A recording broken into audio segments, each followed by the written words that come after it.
very much indeed for joining us. Why is the situation so chronic? It's become acute. It's been chronic for many, many years because of lack of anything being done about it. The governments of the last 10 to 12 years have refused to acknowledge there's a problem with the current contract, and they've been kicking the can far down the lane until now it's come to the point where they can't kick it any further, and it's become this acute crisis we've had. The problem's been there, it's just been ignored.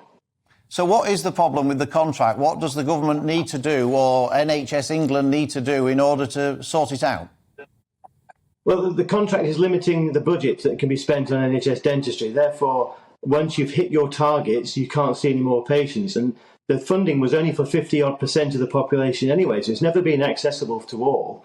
And with this crisis of living costs, and even NHS dentistry is not free at the point of service. So it's becoming a real difficult to keep an NHS practice going. So the dentists are having to look at other forms of income to fund their staff and all the increasing costs that they've had to endure as well.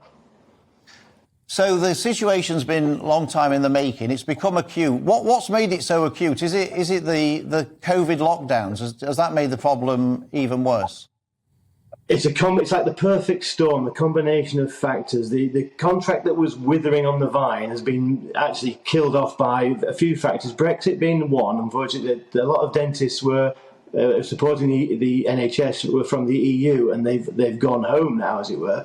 And so we've got a shortage of dentists and a lack of planning for the future of graduates, the number of graduates coming through the system. And it takes 5 years to train to be a dentist, plus another year in a training practice before you get your NHS performer number. So that's 6 years.